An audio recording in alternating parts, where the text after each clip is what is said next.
Voy a mostrarles la pantalla para poder indicarles. ¿Sí? La evaluación consiste en 4 preguntas, ¿sí? Bueno, 4 por 3, 12, 14, 16 preguntas más o menos. Pero la idea es que lo puedan hacer de manera grupal, con la finalidad que cada uno podamos de acelerar los procesos, pero también de hacer un trabajo más conjunto, ¿verdad? A ver, miren, no es nada complicado, es algo que ya lo hemos dialogado, lo hemos conversado en estas sesiones. A un grupo le va a tocar la pregunta 1, ¿sí? Dice sobre la Biblia, explica el proceso de canonización. Es esa parte, ¿no?, que les había explicado, que primero era el acontecimiento, luego era la tradición oral, ¿no? Había muchas tradiciones orales, luego la tradición escrita, varias tradiciones escritas, luego la canonización. Entonces, más o menos, ese es el proceso, ¿no? Hay que darle forma a esa respuesta, hay que poder explicarlo también. Esa es la idea de esta pregunta. Explica el proceso de canonización. Eso se da en el Antiguo Testamento y también en el Nuevo Testamento. Hay otra pregunta que es más reflexiva, que tiene que ver con nosotros, y seguramente también va a haber alguna respuesta de parte de ustedes. Me gustaría saber qué piensan ustedes, de acuerdo a lo que han leído, de acuerdo al criterio que ustedes puedan tener. ¿Por qué se cerró el canon? ¿Sí? Canon, como se dice, se cerró en el Apocalipsis y de ahí ya no hay más, ¿verdad? ¿No? Entonces, Xiva nos lleva a un diálogo, y eso es lo que quisiera promover en esta clase, ¿sí? Que ustedes puedan dialogar, que ustedes puedan conversar, que ustedes puedan consensuar ideas que de repente en internet hay algo de esto, de repente en los textos que hemos leído, hemos estudiado, también hay algo de esto, pero me gustaría más que ustedes, de lo que ustedes ya han leído, de las tareas que ya han realizado, de las lecturas y las clases que ya hemos hecho, ustedes puedan ir respondiendo con claridad, ¿sí? La consigna es responder con claridad. O sea, no responder mucho, sino responder con claridad cada pregunta que se está planteando, ¿sí? La pregunta 2 es semejante, dice diferencias y semejanzas fundamentales de la Biblia católica y la Biblia protestante. Y dice relacionar la católica, la Biblia protestante, con la Biblia hebrea y la Biblia griega, ¿sí? Hay que relacionarlas, ¿sí? Y en la primera parte, pues, hay que ver qué diferencias sustanciales hay y qué semejanzas sustanciales hay también, ¿sí? La Biblia católica y la Biblia protestante. La B dice, las versiones católicas serán buenas para leerlas. Las versiones, ¿sí? No se confundan esta palabrita versiones con los libros deuterocanónicos y lo demás, ¿sí? ¿Las versiones católicas serán buenas para leerlas o no serán buenas? Y la última, que es una pregunta reflexiva también, es ¿cuál consideras que es la mejor versión? ¿Sí? ¿Cuál consideras, variables versiones que hay, cuál consideras que es la mejor versión? ¿Sí? Bueno, la 3 dice sobre los evangelios. Es un ejercicio bíblico más que todo, semejante a lo que ya hemos ido estudiando en estas últimas semanas, sobre los evangelios, la parábola de la oveja perdida. Ahí hay 2 pasajes, Mateo 18 y Lucas 15. Hay 3 cosas que hay que hacer ahí. Vamos a escribir el texto en un Word, ¿sí? O vamos a copiar el texto en un Word y vamos a poner en un lado Mateo 18 y en otro lado Lucas 15, ¿sí? Ahí con los versículos. Luego, ¿qué vamos a hacer? Vamos a subrayar con un color las diferencias y con otro color las semejanzas. Eso vamos a hacer, ¿sí? Algo sencillo, como ya lo hemos visto en las clases también, ¿sí? Segundo lugar, ¿qué vamos a hacer? Vamos a explicar el contexto y los destinatarios del pasaje en Mateo y Lucas, ¿sí? Miren, ojo aquí. El punto B dice, vamos a explicar el contexto y los destinatarios del pasaje. No dice del libro, sino dice del pasaje. ¿De qué pasaje? De este pasaje, pues. Mateo 18 del 10 al 14 y Lucas 15 del 1 al 7. Vamos a explicar el contexto. ¿En qué contexto se dio la parábola de la oveja perdida en Mateo? ¿En qué contexto se dio la parábola de la oveja perdida en Lucas? ¿A qué destinatarios Dios dirigió esta parábola en Mateo y a qué destinatarios Dios dio esta parábola en Lucas? Y la última pregunta es, explica el mensaje de la parábola, explica el mensaje de la oveja perdida de Mateo y Lucas. Y para darles una ayudada, ¿es el mismo mensaje o es distinto el mensaje? ¿Es el mismo mensaje que se da en Mateo o es distinto el mensaje que se da en Mateo con relación a Lucas? ¿Sí? Sencillo también, con la finalidad de conversar, dialogar al respecto y que ustedes puedan tener una idea clara sobre este asunto, ¿sí? Y en cuarto lugar, dice, sobre las cartas paulinas, ¿sí? Sobre las cartas paulinas. ¿Por qué se dice que son ocasionales? Ustedes saben, ¿no? Hemos ya visto también el tema de las cartas paulinas, cuando hicimos un recorrido bíblico de todo el Génesis y Apocalipsis, ahí vimos el tema de las cartas, y ahí dijimos algo particular en el caso de las cartas paulinas, ¿no? Dijimos que estas cartas son ocasionales. ¿Por qué? ¿Por qué dijimos que las cartas son ocasionales?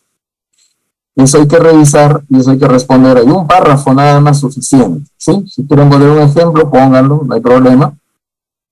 Y el punto B, que tiene que ver con cartas paulinas también, dice, explique por qué en la iglesia de los peregrinos hay pastoras y predicadoras, teniendo en cuenta 1 Corintios 14 tal y 1 Timoteo 2 tal. Entonces ustedes van a leer 1 Corintios 14, 1 Timoteo 2, son versículos, van a leerlos y van a preguntarse, ¿qué está planteando el apóstol Pablo acá en relación a las mujeres? ¿Sí? Y ahí Pablo va a ser bien enfático, va a decir, la mujer cállese, la mujer aprende en la casa, la mujer esta, la mujer no, listo. Entonces, ¿y por qué los peregrinos? La pregunta es esta, explique por qué en la iglesia de los peregrinos consideran, gradúan u ordenan a pastoras y a predicadoras. ¿Por qué? Entonces, esas son preguntas reflexivas más que todo, que tienen que ver con nuestra identidad, la última, y el resto que tienen que ver con el tema de las clases y con el tema de las tareas que se han hecho también, ¿sí? Entonces, eso vamos a tratar en esta noche. Pero antes de ello vamos a orar al Señor para ingresar a esta dinámica de la división de grupos y de esa manera vamos a elaborar esta evaluación. ¿De acuerdo? Vamos a orar al Señor, hermanos, y vamos a dejar este tiempo en las manos del Señor. Gracias, Padre, por tu bendición, por este tiempo especial que nos das de poder estar juntos y de participar, Señor, de la comunión, participar de esta clase, participar de ese aprendizaje, Señor. Bendice, amado Dios, bendice, Señor amado, la vida de cada uno de mis hermanos aquí presentes. Acompáñanos, oh Dios. Te rogamos que este tiempo sea un tiempo productivo, Señor, para cada uno de los presentes. Pedimos tu bendición, oh Dios. En el nombre de Jesús. Amén. Amén. Muy bien, hermanos, ¿alguna pregunta? ¿Se entendió lo que van a hacer? Como les dije, vamos a repartir el grupo total, a ver cuántos somos ahorita. Somos 16, conmigo 17, ¿sí? Entonces, 4 por 4, 16, ¿verdad? Entonces, vamos a formar grupos de 4, ¿sí? Y cada grupo se va a encargar de una pregunta. Yo voy a designar, el grupo 1 va a hacer tal pregunta, el grupo 2 tal pregunta, el grupo 3, el grupo 4 tal pregunta. Lo que van a hacer, van a utilizar unas 20 o 30 minutos para resolver esa pregunta, ¿sí? Van a resolver esa pregunta y luego vamos a, luego eso que han hecho ustedes en un documento, me lo van a enviar, ¿sí? Me lo van a enviar. Y eso que me lo envían, también vamos a dialogar sobre esto. Son preguntas bien interesantes, ¿sí? Que tienen que ver, que tenemos que encontrarle alguna respuesta también, ¿de acuerdo? Entonces, quiero preguntarles si lo entendieron todo. Si lo entendieron, dividimos el grupo, dividimos en grupos y vamos a hacer la tarea de una vez. ¿Alguna pregunta? No, pastor, está entendido. Ya, Yadira entendió todo. ¿Los demás? ¿Entendieron también cuál va a ser la dinámica de hoy? Sí, claro, pastor, todo está entendido. ¿Todo clarito? Perfecto, perfecto. Eso es importante, que quede todo claro. Y bueno, si hay algo ya pues nos comunicamos, ¿ya? Entonces, vamos a plantear los grupos. Ya, por favor, ya cuando entren a un grupo, organícense. No se queden calladitos, no se queden ahí nomás, organícense.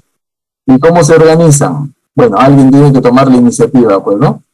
Alguien tiene que tomar la iniciativa. ¿Y cómo van a tomar la iniciativa? Van a tomar la iniciativa, alguien tiene que mencionar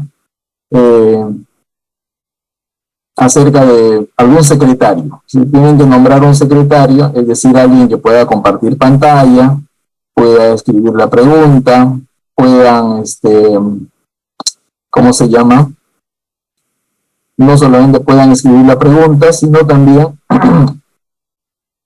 tiene que haber un moderador, ¿sí? Tiene que haber un moderador para preguntar, a ver, ¿usted qué opina, hermano? ¿Usted qué opina? Y entonces en consenso van a poner la respuesta del consenso, lo van a poner ahí, y luego ya tienen una decisión ahí, ¿de acuerdo? Y luego al final yo voy a designar la persona que va a exponer, ¿de acuerdo? Ya no va a ser como antes, que ustedes decidían, sino ahora yo voy a designar, ¿sí? Pastor, una pregunta. ¿Lo podemos exponer así normal hablando o tenemos que hacerlo necesariamente en Word?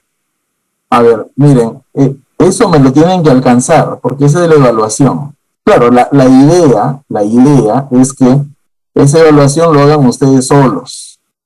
Pero bueno, con la idea, pues, de hacerlo más dialogable, de que puedan ustedes conversar, que puedan ustedes consensuar, he tratado de hacerlo, que ustedes lo pueden hacer en grupos mejor, ¿ya? Y con eso aceleramos también el proceso. Pero al final deberían entregar un documento por grupo, ¿sí? Un documento por grupo, en esta clase nomás, ya no mañana ni pasado, en esta clase nomás, un documento por grupo dando la respuesta, ¿sí? ¿Cuál es el producto de esta conversación? Un documento, una hojita máximo, media hojita de repente, una hojita hay que ponerlo máximo, con los nombres de los integrantes, y eso me lo van a enviar, ¿ya? Y esa hojita lo van a explicar también. Yo voy a designar a alguien de ustedes para que lo pueda explicar, ¿de acuerdo? ¿Sí? ¿Entendió? Sí, pastor. Listo, genial, excelente. Bien, hermanos, entonces ya estamos a punto. Ya estamos a punto. A ver, la hermana Nancy Nauca se encuentra. Presente, pastor. A ver, voy a pedir a la hermana Nancy que se haga cargo del grupo número 1. ¿Ya? Cuando entre la hermana Nancy, ella va a moderar el grupo. Del grupo número 2 voy a pedir a la hermana Isabel Juan. ¿Está presente? Amén, pastor. Sí, perfecto. Voy a pedir a la hermana Isabel Juan que se encargue de moderar el grupo con la finalidad de poder resolver esta pregunta. ¿Sí? Esta es la pregunta 2. La pregunta 3, a ver, voy a pedir aquí a hermana Dalia Márquez, ¿está presente? Amén, pastor. Ya, hermana Dalia se va a hacer cargo entonces del grupo 3, ¿ya? Y el grupo 4, voy a pedir aquí al hermano Carlos Campos, ¿está presente también? Sí, pastor. Sí, ya. Voy a pedir al hermano Carlos Campos que él se haga cargo del cuarto grupo.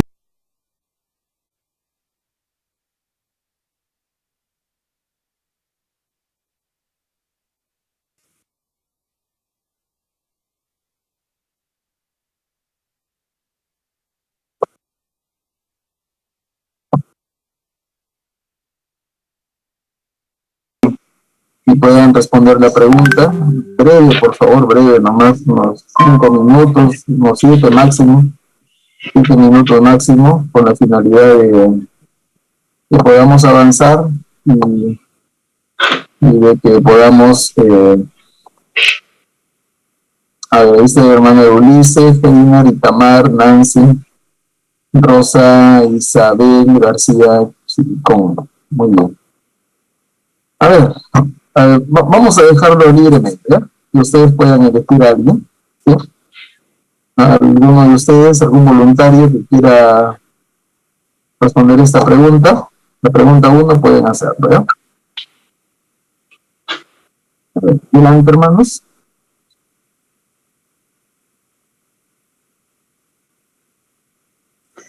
Nuestra hermana lo tiene en el archivo, lo puede leer, por favor. Aquí, hermanas, ¿ya? Adelante, hermano. Y en la primera pregunta nos dice, explique el ¿Puedo proceso de compartir pantalla? No puedo, pastor, estoy en mi celular y lo he hecho en mi laptop, el Word, y mis datos están bajos. Ah, ya, no se preocupe. Y luego me lo envía al WhatsApp, entonces. A ver, Sí, luego lo envié.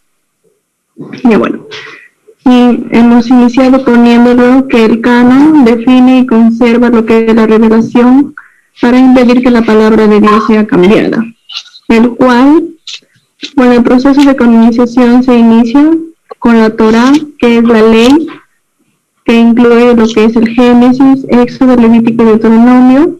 Luego se incluye lo que es el Neblim, que son los profetas, y luego el Ketubim, que son los escritos. También que la primera traducción al griego del Antiguo Testamento se le conoce como la Septuaginta. Y también, por último, que la Biblia Reina Valera se publicó por primera vez sin los deuterocanónicos en el año de 1850, después de muchas controversias, ¿no?, que se hubo, pero después se aceptó a los deuterocanónicos, a estos libros, como una buena literatura para aprender, como parte de historia.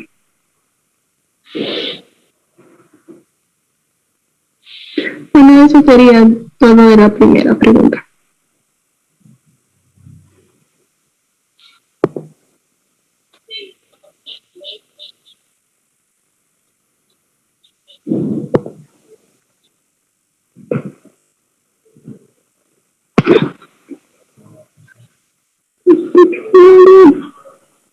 Está muteado, pastor.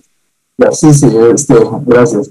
A ver, en la primera hay 3 preguntas. ¿Qué explica el proceso de canonización? ¿Por qué se cerró el canon? ¿Dios sigue hablando solamente hablando sin Biblia? La B, ¿por qué se cerró el canon? Quitará su parte del libro de la vida, de la santa ciudad y de las cosas que están escritas en este libro. Con esto se quería lograr que ninguna persona pueda añadir alguna palabra más o quitar algún libro, no. Para que no se pueda modificar nada de lo que la palabra de Dios contiene. La tercera pregunta, Dice, ¿Dios sigue hablando o solamente habló en los tiempos bíblicos? Bueno, Dios sigue hablando a su pueblo mediante la palabra de Dios, nos sigue llamando, como nos dice en el texto bíblico de Apocalipsis 3:20, aquí yo estoy a la puerta y llamo. Si alguno oye mi voz y abre la puerta, entraré y cenaré con él y él conmigo. Así como también nos habla por medio de pastores y evangelistas, y también a algunos Dios también se les revela por medio de sueños.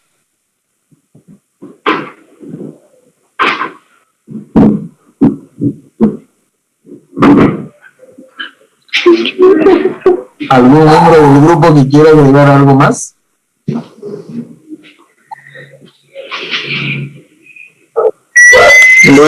Bueno, pastor, yo que quiero agregar algo, no sé si me escuchan. Sobre la primera pregunta, lo que es, explica el proceso de canonización, bueno, ¿no? Para que la reconocieran como parte de revelación divina. Y para eso tenía que pasar un proceso que se empleó para definir las normas y patrones que sirven para regular y medir, o sea, una medida exacta.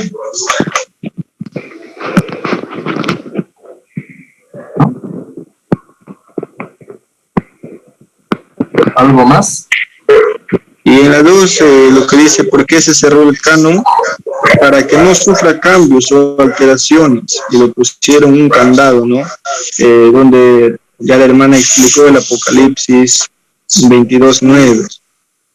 Y la otra pregunta dice, ¿Dios sigue hablando? Bueno, sí, nos sigue hablando a través de su palabra.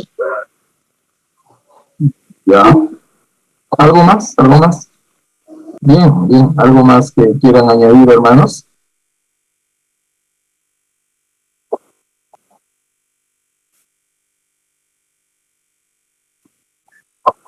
Bien, si no fuera así, entonces vamos a dejar ahí las participaciones para el grupo. Sí, miren, en esta parte, como les dije al comienzo, ¿no? Como les dije al comienzo, a ver, ustedes han dicho está bien, ¿ya? Ustedes han dicho está bien. El tema de la canonización del Antiguo Testamento, del Nuevo Testamento, de la Reina Valera, etcétera, etcétera. ¿Sí? Eso está bien. ¿Sí? Lo que me interesa también a mí es que podamos entender, ¿no?, que hubo procesos, ¿sí?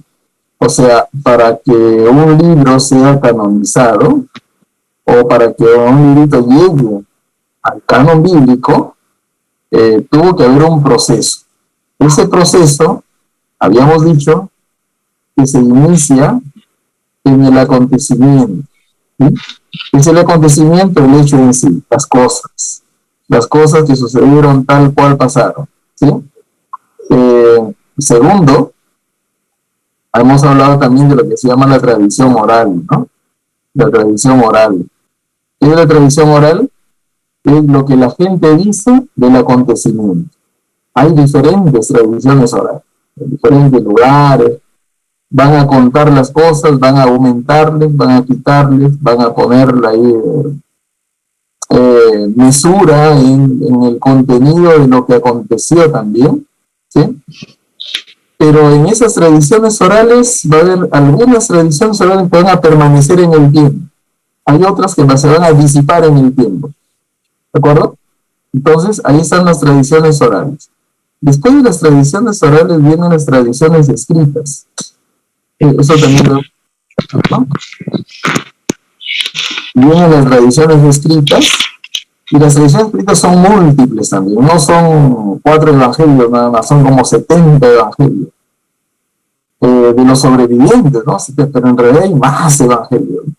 Pero de esa cantidad de evangelios que hay, 4 fueron los que ingresaron al canon, ¿no?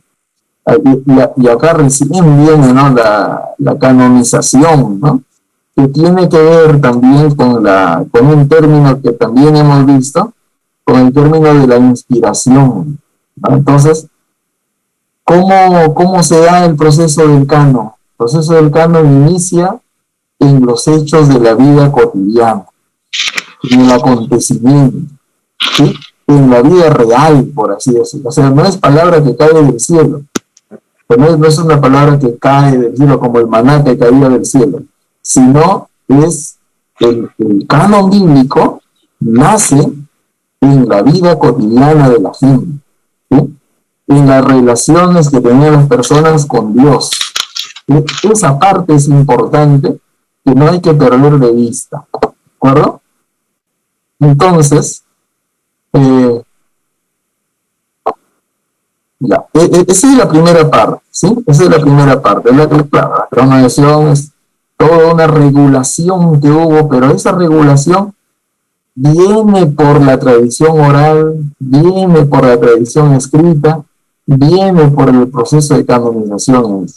Entonces es todo un camino de siglos. No es un camino tan sencillo, que recuerden, es un camino de siglos. Tuvo que pasar las escrituras para poder consolidarse en un libro, que es el que tenemos actualmente. La segunda pregunta dice, ¿por qué se cerró el canon? Claro, ya lo han explicado muy bien ustedes. Tuvo que ponerse un candado. ¿Por qué? Porque podían ingresar otros libros, ¿no? Otros libros podían ingresar, otras filosofías, otras cosas, y al final iban a ser una cosa amorfa, tumoral. Entonces, se puso un candado con el fin de decir, hasta aquí es palabra de Dios. ¿Dios sigue hablando? Claro, por supuesto, Dios sigue hablando. Pero todo lo que Dios habla, eso es importante que podamos recalcar también, ¿ya? Todo lo que Dios habla hoy, tiene consonancia o tiene concordancia con la palabra de Dios, con la Biblia. ¿Sí? O sea, no hay otra palabra, así como dijo el apóstol Pablo, así viniera un ángel del cielo, así viniera yo mismo a traerles otro evangelio, no le crean, ¿no? ¿Por qué? Porque Dios ya habló, y si Dios va a seguir hablando, pero en función a lo que ya habló. Eso no hay que perder de vista nunca, ¿sí? Aunque venga un predicador, un evangelista, uno que resucita muertos, uno que hace todas las maravillas, hace que caiga fuego del cielo y todo eso, pero si esa persona se basa en la palabra de Dios, perfecto. Pero si esa persona trae otro evangelio que no dice la palabra de Dios, no debe tener cabida, ¿no? Muy bien, gracias hermanos por sus comentarios acerca de esa pregunta. Sí, dos de ellas han entrado bien, ¿no? Sí, entrado bien. Y una un poquito más o menos, pero vamos a ver ahí el resultado, ¿ya? Gracias hermanos. A ver, el grupo número 2. ¿Quién es el grupo número 2? Vamos a verlo por acá. Vamos a verlo. ¿Ah? El grupo número 2 está la hermana Gracie Herrera, Isabel Juan, Yadira Gil. Ahí son dos. Entonces, damos parte a el grupo número 2.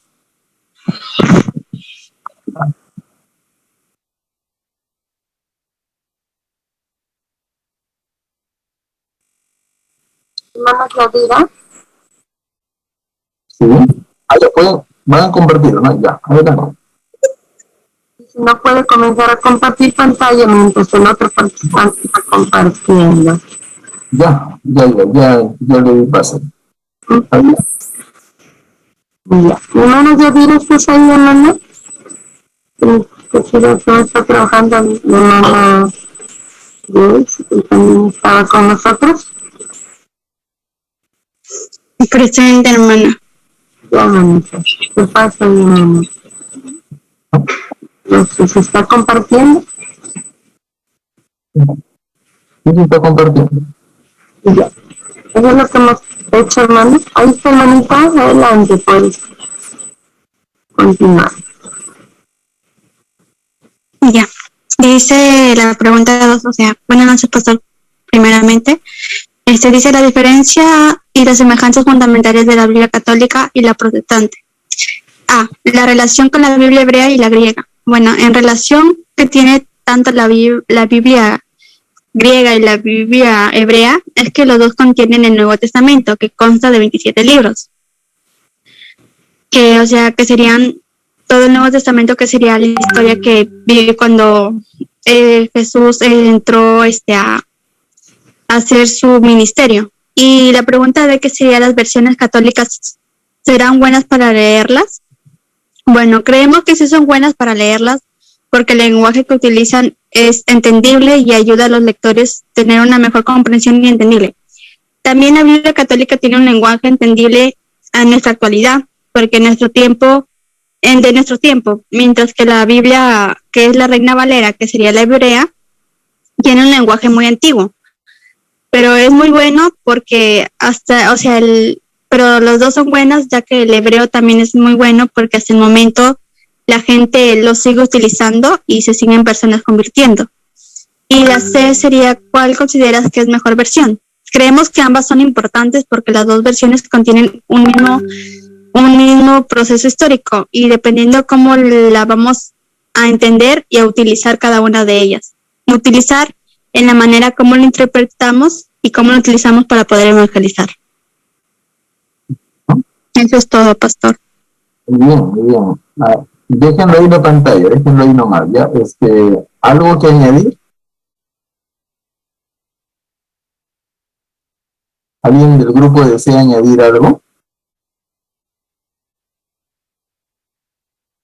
Bien, si no fuera así... En la primera, pastor, o sea, en la primera que sería que en toda la Biblia, tanto Antigua y Nuevo Testamento y el Antiguo Testamento, los dos Biblias contienen los dos. Pero solamente que en la griega consta que tiene 12 libros más, que son acrósticos, algo así, que contienen 12 libros más, que se basan no en la historia dependiendo de Jesús ni de Dios, o sea, son historias, o sea, que no tienen, ¿cómo explicarle? Que no tienen, que no relacionan tanto a Dios ni a Jesús. O sea, son historias que no tienen, o sea, solamente son hechos históricos.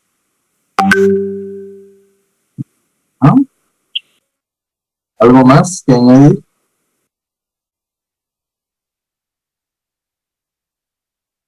A ver, ¿alguien desea añadir algo más? Si no, para hacer los comentarios. No, pastor. Si no hay nada más, ya, perfecto. Miren, allí, a ver, hemos revisado, ¿no? Hemos leído la lectura 1, que es la Biblia. En la lectura 1, ahí nos habla de la Biblia hebrea y la Biblia griega. ¿Cuál es la Biblia hebrea? Es la que nosotros usamos de la Reina Valera. O sea, la que es cristiana, la que nosotros utilizamos, la protestante. Ya. La Biblia hebrea es... A ver, eso lo voy a explicar un poquito después, ¿ya? Pero la Biblia hebrea se refiere al Antiguo Testamento. ¿Sí? Al Antiguo Testamento. O sea, el Antiguo Testamento fue escrito en hebreo. ¿Sí? Entonces, para los hebreos, ¿cuál es la Biblia? El Antiguo Testamento. ¿Cuál es la Biblia griega? La Biblia griega es la Septuaginta. ¿Y qué cosa es la Septuaginta? La Septuaginta es la traducción del hebreo al griego. Eso también lo hemos explicado. ¿Sí? La Biblia griega es la Septuaginta o la versión de los 70. ¿Y cuál es la versión de los 70?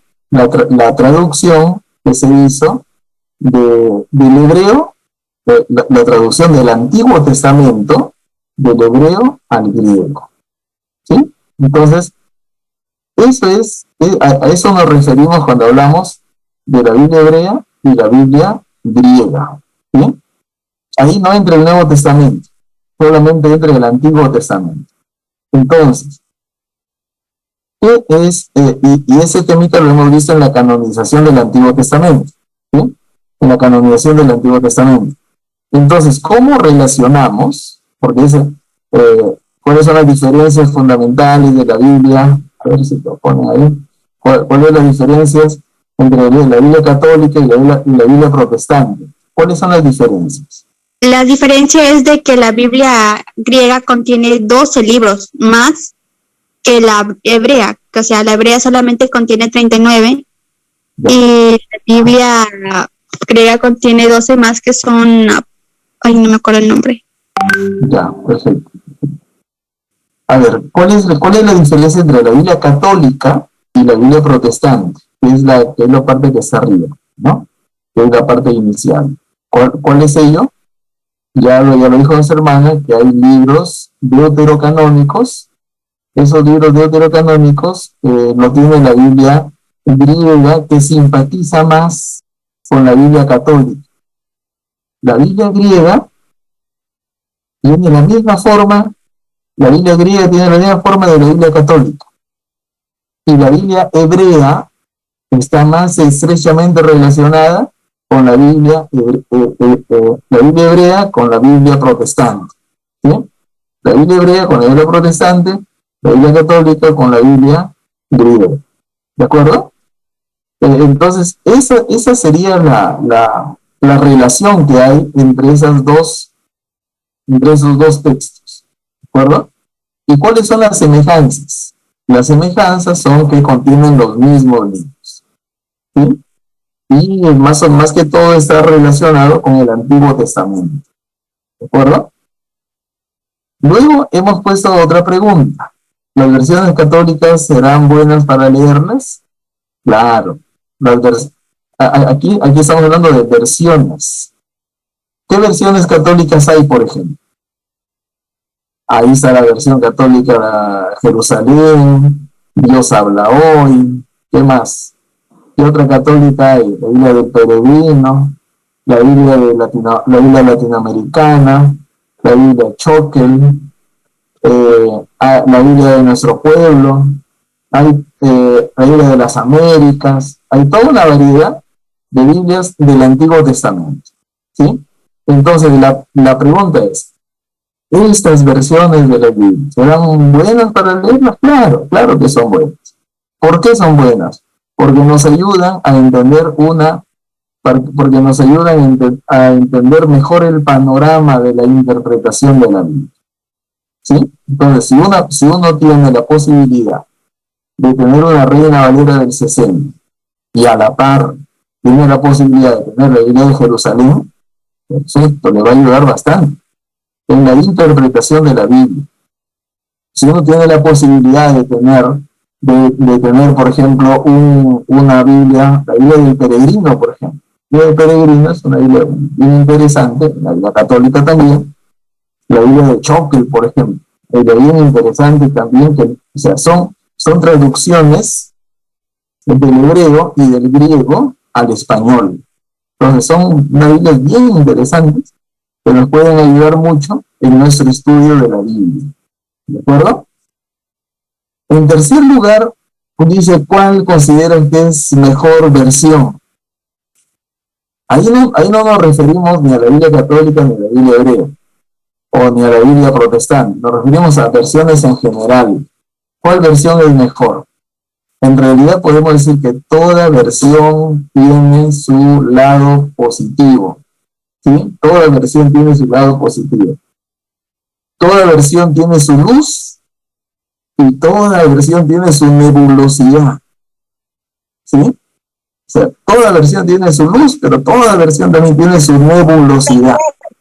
Pastor, pero puedo agregar algo que también todas son ambas, o sea, todas son importantes. Solamente que vamos que algunas, cómo la van a entender o cómo lo van a utilizar también, pues, cada versión. Sí, claro, tiene que ver mucho esa pregunta que he puesto, ¿no? ¿Cuál consideras que es la mejor versión?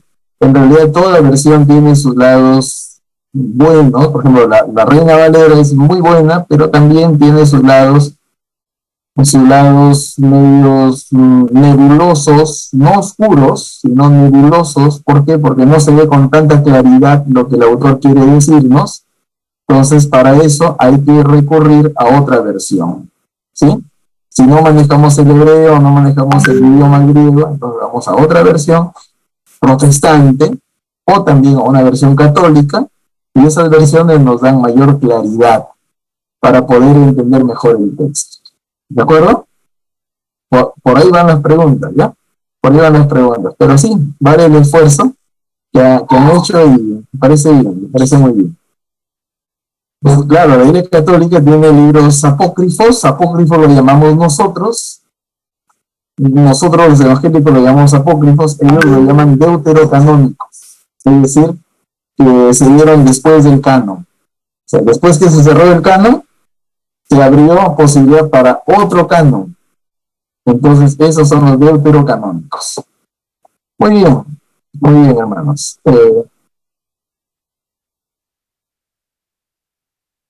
Está bien.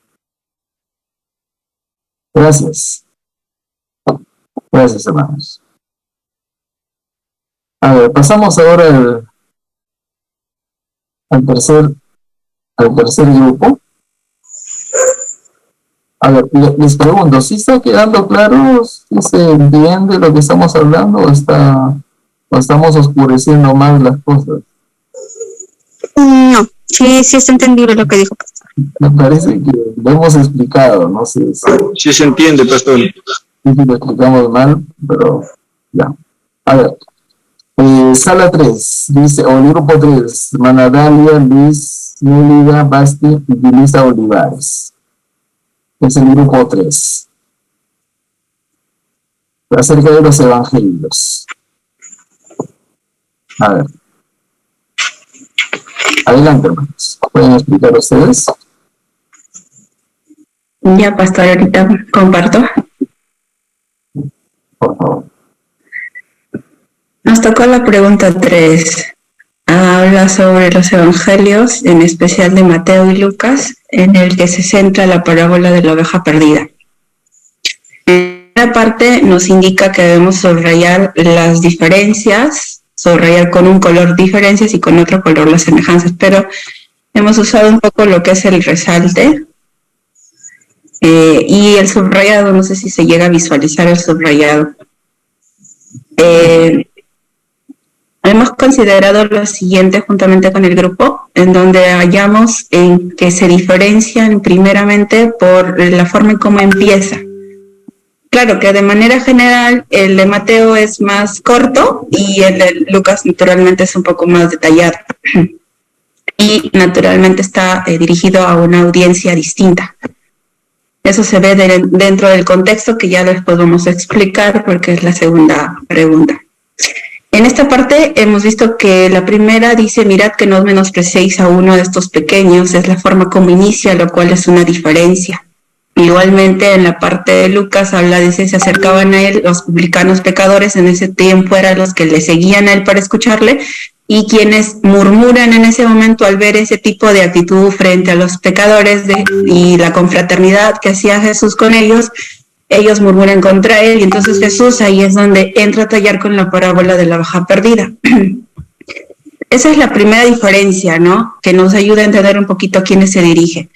A la vez nos habla de algo como enseñanza, porque en el versículo 11 nos dice, porque el Hijo del Hombre ha venido para salvar lo que se había perdido. O sea, ya está introduciendo a la enseñanza en sí del mensaje de la parábola, que lo va a relatar luego. En cambio, en la siguiente ya empieza a relatar directamente lo que es la parábola, porque dice, entonces él les refirió esta parábola diciendo, ¿no? Cuando está hablando de la semejanza, que está resaltada, porque aquí hay una semejanza, ya que hay 100 ovejas en ambos, hay 99 que deja, va en busca de la perdida y a la vez la encuentra y se goza, ¿no? Entonces eso lo hemos encontrado como similitud. La diferencia es la que le estaba mencionando, la forma de introducción, pero no solo en la introducción, sino que también en el cierre, porque hay una diferencia en la que cierran estos dos pasajes estos pasajes de la parábola, donde dice en el capítulo de Mateo, de 18:14, dice el versículo: así no es la voluntad de vuestro Padre que esté en los cielos, que se pierda uno de estos pequeños. Es como cierra, ¿no? Pero tiene un mensaje similar al de Lucas, puesto que en Lucas cierra diciendo: os digo que así habrá más gozo en el cielo por un pecador que se arrepiente que por 99 justos que no necesitan de arrepentimiento. Podemos ver que parece ser diferente, pero a la vez el mensaje es el que los une. Naturalmente simple, podríamos catalogar que Mateo tuvo en ese momento, fue más específico, diríamos, en cuanto a la enseñanza que Jesús quería llevar al grupo al que se dirigió en ese momento. En cambio, en el otro enfatiza un poco más detalloso, porque hablamos de Lucas, que también le llevó más tiempo para estudiarlo, de cierta manera investigó un poquito más, pero el mensaje no se pierde, ¿no? Es lo que queremos enfatizar en las siguientes preguntas. En el contexto que se desarrolla, según lo que ya más o menos hemos ido observando en los pasajes, primeramente debemos recordar que las parábolas son un recurso pedagógico que los maestros antiguos utilizaban para transmitir a sus alumnos grandes verdades en relatos pequeños tipo cuentos. Pero en este contexto Jesús tuvo bastante delicadeza o cuidado, porque enfatizó a un cierto rango de ovejas, porque no era ni siquiera un hombre muy poderoso o muy rico, o ni siquiera un hombre muy pobre, porque se tenía de 20 cabezas a 200, pero en este caso presenta 100 ovejas. Entonces, en un contexto en el que todo el mundo lo iba a poder entender, en el que todos iban a poder identificar, no nada más, no haciendo ninguna distinción de grupos sociales en ese momento cuando él presenta a solo 100 ovejas.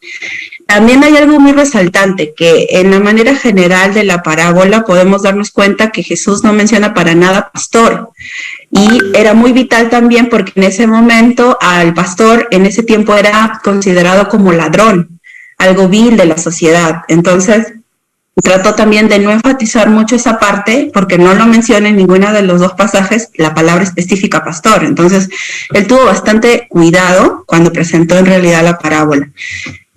Jesús habló la parábola de la oveja perdida en el tiempo donde multitudes de pecadores iban tras él para escucharle. Cabe resaltar que Jesús nunca adaptó su vida para atraer este tipo de personas. Era la popularidad de Cristo mismo y sus enseñanzas y su confraternidad que tuvo con cada una de estas personas lo que generó que se enojasen mucho los líderes de ese tiempo, en especial los saduceos, los fariseos, los escribas.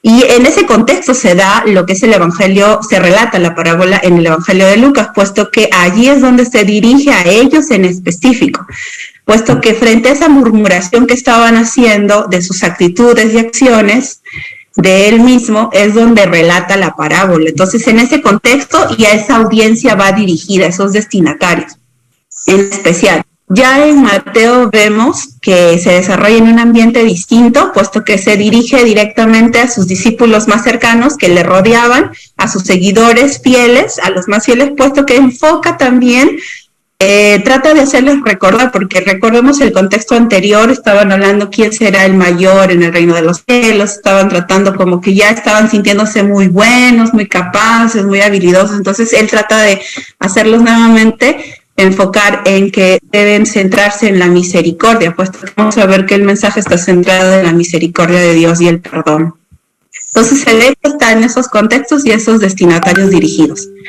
También, como mensaje ya de la misma parábola en Mateo y Lucas, pareciese distinto porque vemos más corto en Mateo y un poco más largo en Lucas, pero en sí el mensaje, si se dan cuenta, la idea principal, que es el mensaje de un Dios misericordioso y perdonador, y el valor que Él da a un alma, es bastante clara. Entonces, vemos que también hoy en día se ejecuta esa misma misericordia y valor que Dios da a un alma.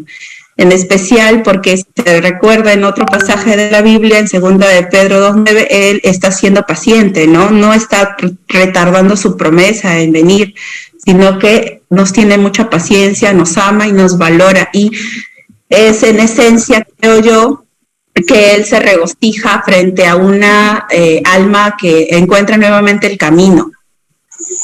En especial, puesto que es esa alma que regresa representando pues una persona que está extraviada o que se salió del camino, pero que regresa, ¿no? Y tiene esa paciencia incluso de ir a buscarla. Lo que resalta y también me llamó la atención es de que en Lucas enfatiza el ponerlo sobre sus hombros, puesto que para ponerlo sobre sus hombros y llevarla de regreso a casa nos muestra que cómo es que hoy en día los líderes debemos hacer eso, ¿no? Hacer lo que es la restauración. A veces tenemos que cargar a un hermano o ir por esa persona que quizás en un momento se desvió, o por alguno que todavía no viene a los pies de Cristo, pero está demorando y sigue perdido en su mundo, y tiene esa paciencia de seguir visitándolo, de seguir llevándole la palabra, orando por esa persona. Entonces, nos muestra bastante la paciencia de Dios en esta parábola. Creo yo que es el mensaje en sí, ¿no? Y por lo tanto no son distintos, tienen el mismo mensaje. Amén. ¿Algo más que añadir?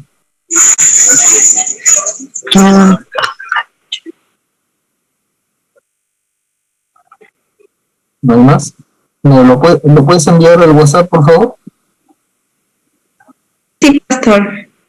Ya, para hacer algunas observaciones ahí.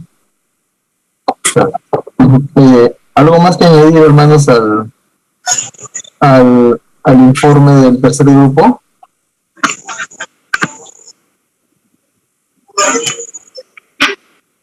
No, hermano, todo está bien explicado. Ya. Amén, hermano, así es. A ver, les hago una pregunta al grupo que han estado concentrados en esta lectura. Las 99 de Mateo son iguales a las 99 de Lucas.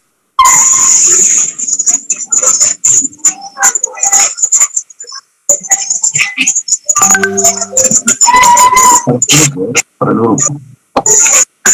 Amén, pastor. Ahí en ambos libros habla de las 99. No veo ahí diferencia. Para mí son iguales, porque solo una oveja se pierde y por eso va el pastor a buscarle al que se había perdido. ¿Las 99 son fieles o no son fieles? Sí. Pastor, yo me refería a la igualdad en cantidad, pero no a la igualdad de contexto en el que son las ovejas, porque hay que recordar que se dirige a los cristianos y a otros en los que todavía no lo son.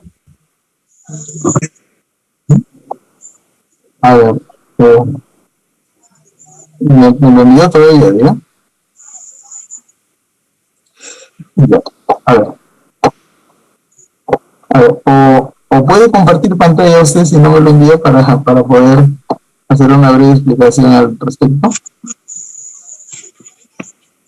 Sí, pues lo que pasa es que estaba guardándolo, y sino que cuando le escuché preguntar, ahorita te lo mando. Ya. Sí, a ver, miren, ese pasaje es, a ver, la parábola es la misma, pero el mensaje es distinto. ¿Ya? La parábola es la misma, pero el mensaje es distinto. El contexto de Lucas es completamente distinto al contexto de Mateo. ¿Sí? El contexto de Mateo es diferente al contexto de Lucas. Si queremos hablar, por ejemplo, de un mensaje evangelístico o un mensaje de edificación,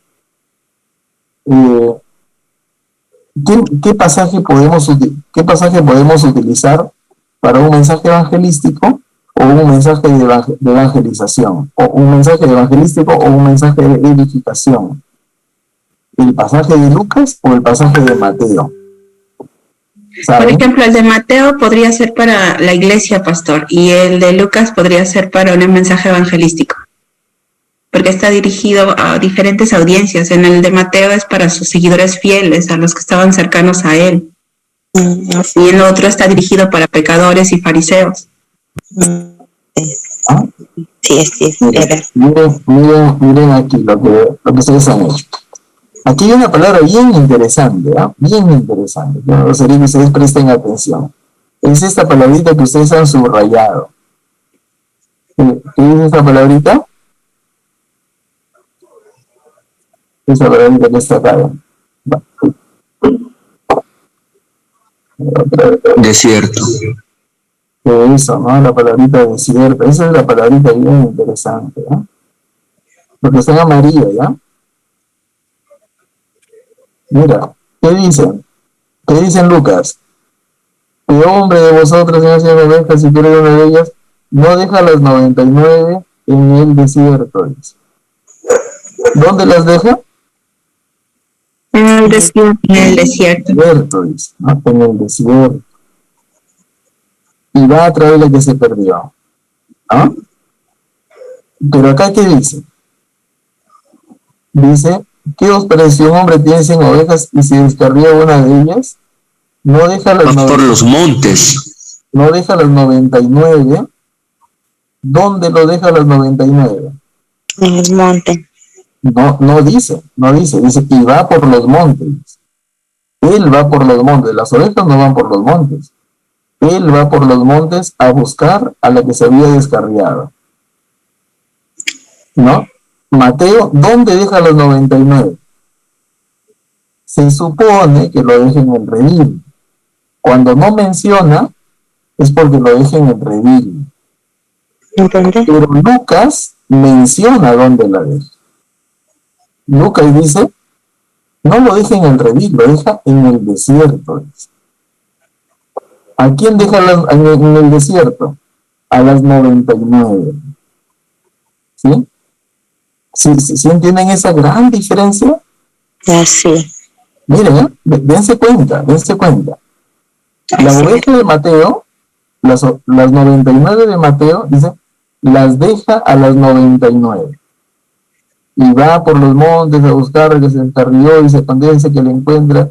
Por cierto, veo que se regocija más por aquella que por las 99. Miren acá.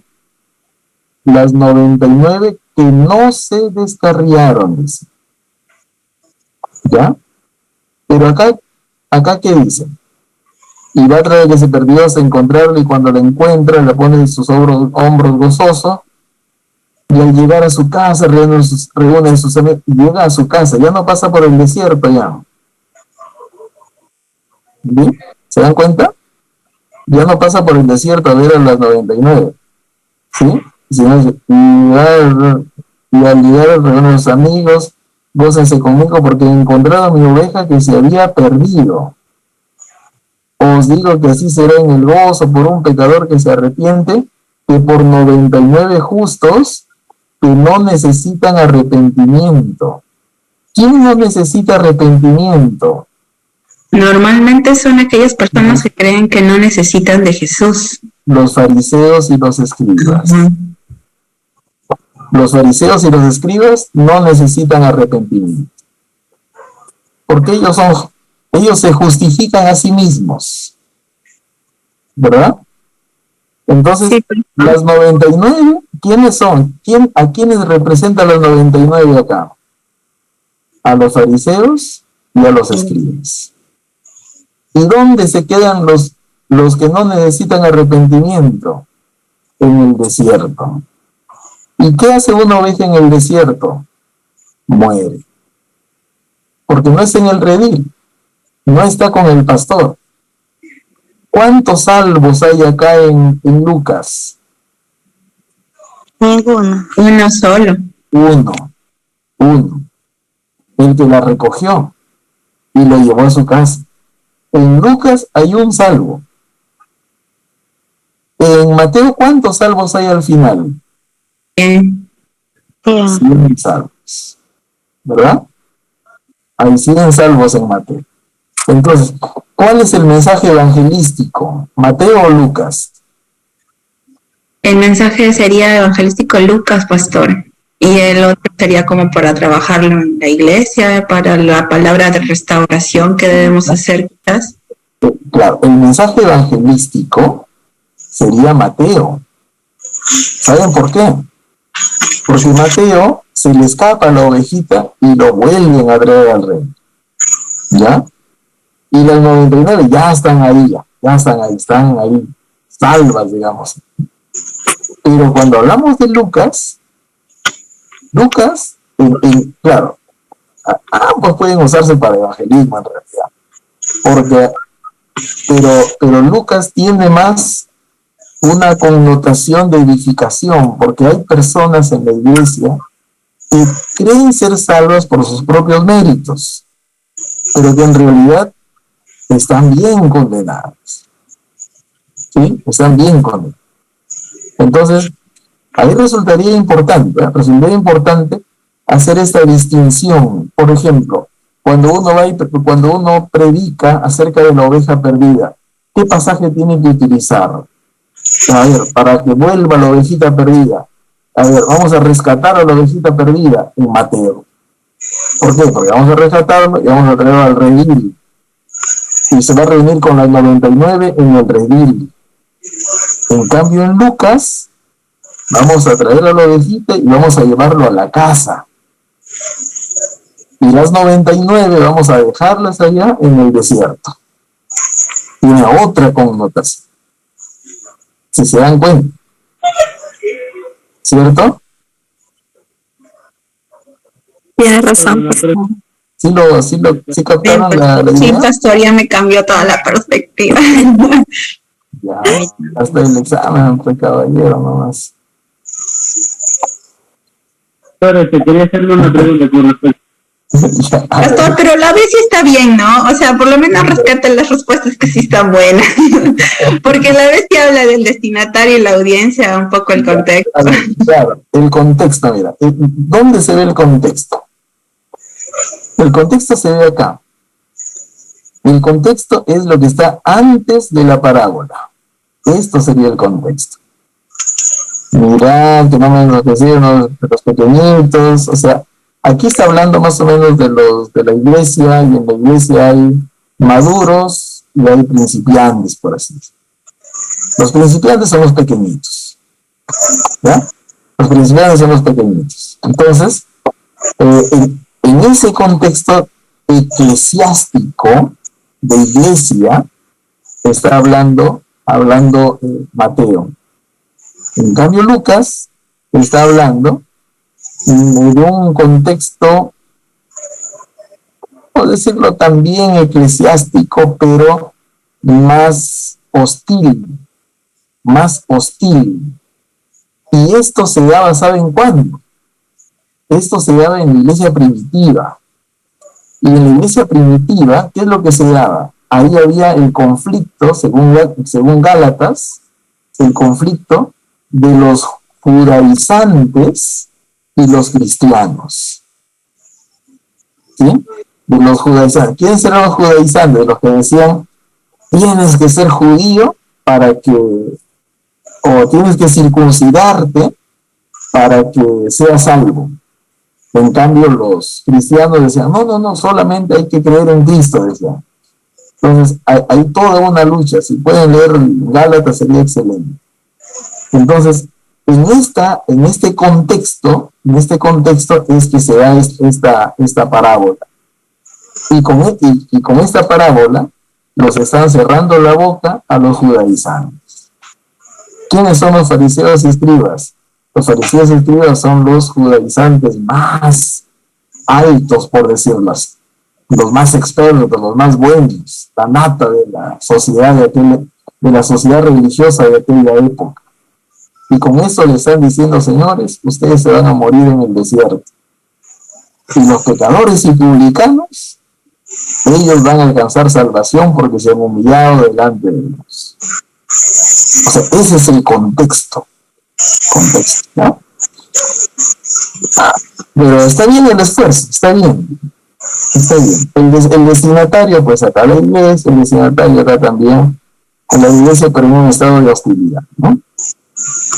Muy bien, gracias, hermanos. El pastor nos caló entonces. Nos caló, no va a haber recuperación. No se preocupen. Esa es una práctica que estamos haciendo para que podamos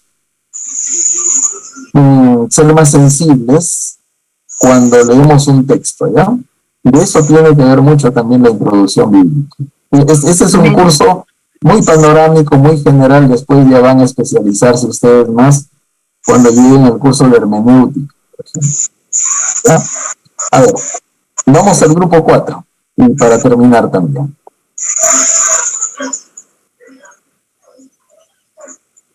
A ver, perfecto. Adelante. Pero bueno, ¿sí se escucha? ¿Sí? ¿Se ve? Sí, adelante, por favor.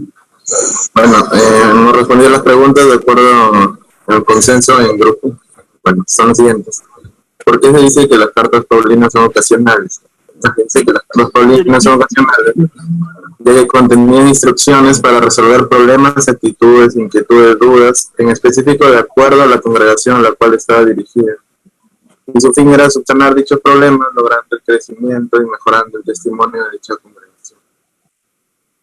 Y la B dice, explique por qué en la iglesia de las peregrinas hay pastoras y predicadoras, teniendo en cuenta 1 Corintios 14, del 24 al 35, y 1 Timoteo 2, del 11 al 15.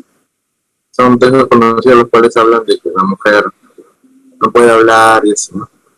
Y en conclusión, hemos resaltado 3 ideas.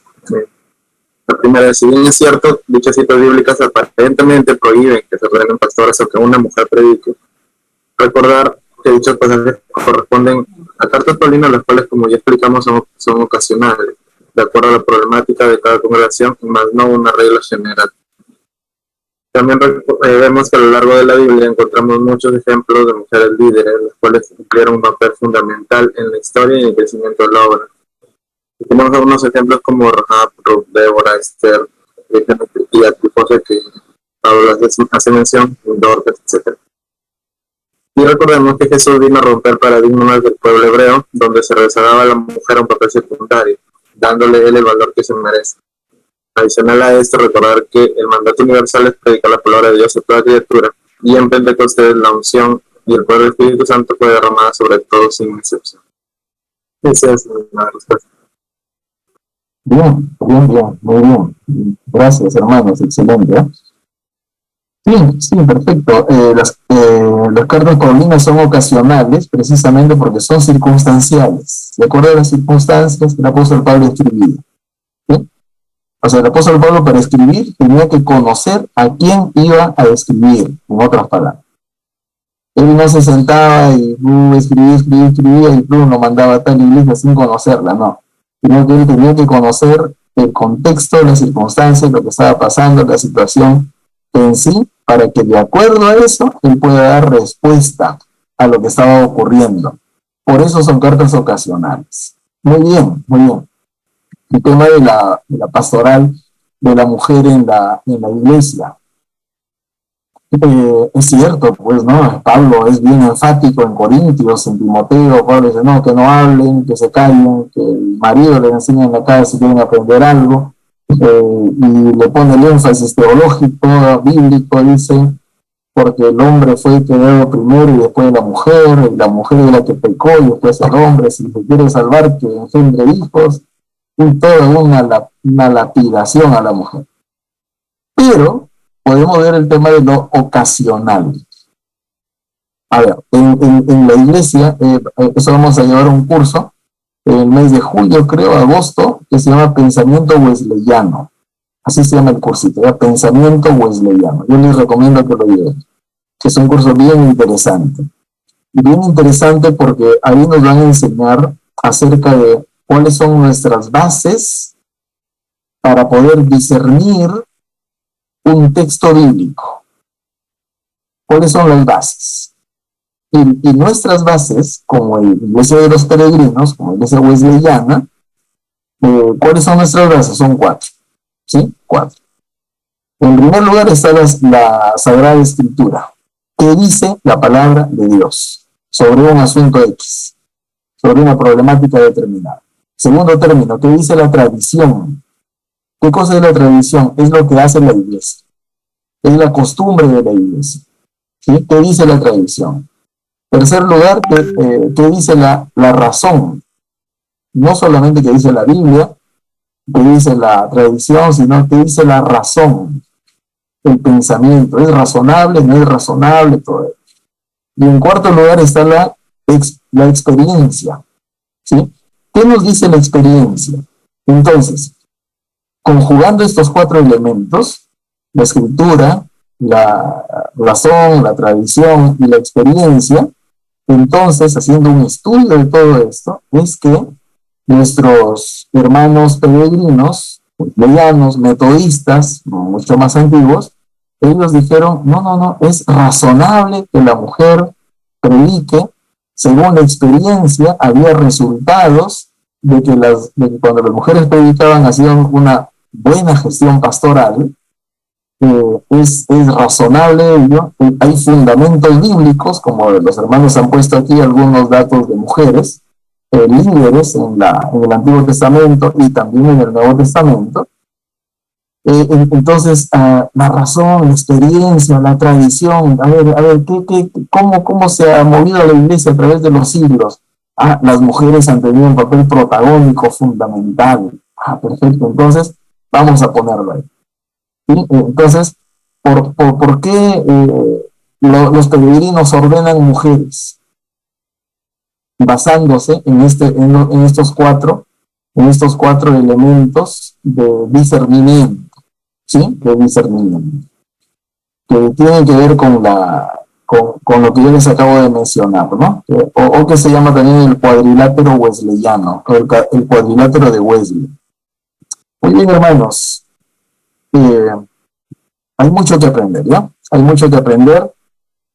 Algunos están llevando sus primeros cursos en el seminario, y yo les animo a continuar, les animo a perseverar en esto. De repente tienen otra carrera adicional por ahí, bacán, mejor todavía.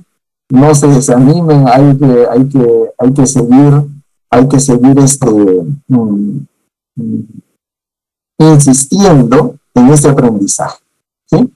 Hay que seguir insistiendo en este aprendizaje de la Biblia, de la teología, de la historia.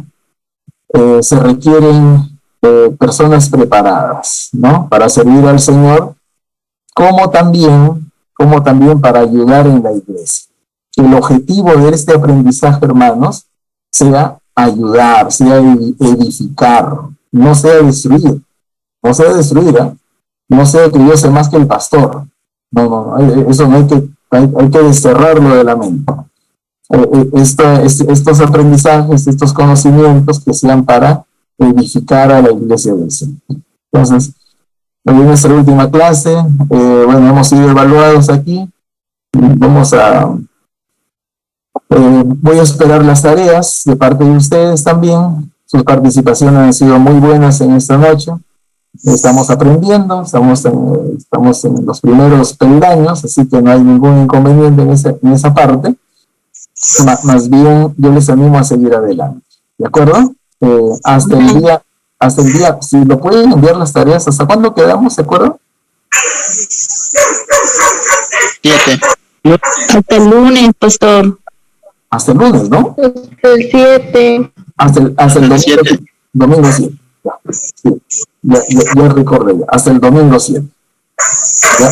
Entonces, hasta el domingo 7. ¿Hasta qué hora del domingo lo podemos mandar? Al domingo hasta la noche. Acuérdese que el domingo es hasta las 12 de la noche, ya pasa a ser otro día. Sí, 11:59, ¿verdad? 11:59, digan, por favor. Ya pasó, gracias. Las tareas. Miren, ustedes, los que han estado presentes, yo ya les anoté ya, ustedes ya hicieron el examen, ¿sí? Ahora, los que no han entrado a esta clase, ellos van a resolver ese examen. Les voy a dar la posibilidad de resuelvan ese examen. Ellos lo van a resolver en sus casas, de manera personal, cada uno de ellos, y me lo van a enviar hasta el día miércoles. ¿De acuerdo? Pero ustedes, los que están en clase, ustedes ya no lo envíen, no se hagan problemas en esa parte. Ya hemos conversado, ya hemos corregido también las cosas, pero las tareas lo envían en paquete, como les dije, en un solo archivo. Lo envían hasta el día domingo en la noche a mi correo, ¿ya? Correo. ¿Nos podría dejar su correo, pastor, en el WhatsApp o en el grupo? Lo voy a poner en el WhatsApp, ¿sí? Claro, para que no tengamos inconvenientes con eso. Sí, la vez pasada lo puse. No sé. Por favor. Ya. Hay una hermana que ya me envió todas sus tareas ya. La hermana del grupo que ya terminó todo, ya me lo envió todo también. Entonces, los grupos que han estado presentes me envían la tareita que han hecho ahora, ¿sí? El examen que han hecho ahora, lo envían al WhatsApp, ¿sí? Al WhatsApp del grupo, ahí lo envían, ahí yo lo reviso, veo los integrantes también, y con eso ya cerramos este curso. Ya, pastor, listo. Qué gusto haberlos visto y haberlos conocido pues a través de la pantalla o a través de sus nombres, solamente algunos de ustedes. Vamos a... Igualmente, pastor. Yo envío, dentro de un momentito, envío mi correo al WhatsApp, y a ese correo envían las tareas, por favor. ¿Ya? Ajá, pastor. Listo. Vamos a orar, hermanos, y de esta manera estamos finalizando.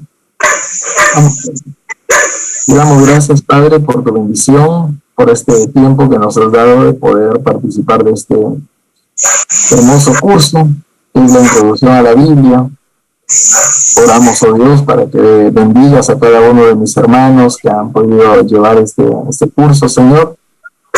Eres tú quien los animas, quien los fortaleces, quien guía, Señor, sus vidas para que sigan adelante, Señor, en tus santos caminos. Acompáñales, Padre Celestial. Tu bendición y tu cuidado, Señor, en cada uno de mis hermanos, Señor amado. Ayúdale, Señor, a ser persistentes en el entendimiento, en la capacitación de la palabra de Dios en sus vidas. Bendice sus ministerios donde estén laborando, Señor, también allá en sus congregaciones locales, como también, Señor, en sus actividades cotidianas que tienen. Pedimos tu bendición y tu cuidado, Señor amado, en el nombre de Jesús. Amén. Dios bendiga, hermanos. Un gustazo. Amén, pastor. Amén, pastor Iván. Bueno, gracias. Amén, pastor. Hasta otra oportunidad.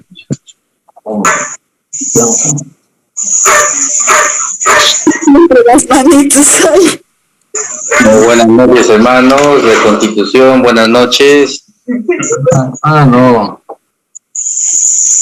Hermanos de Constitución, buenas noches. Chance. Hasta mañana, pastor. Sí.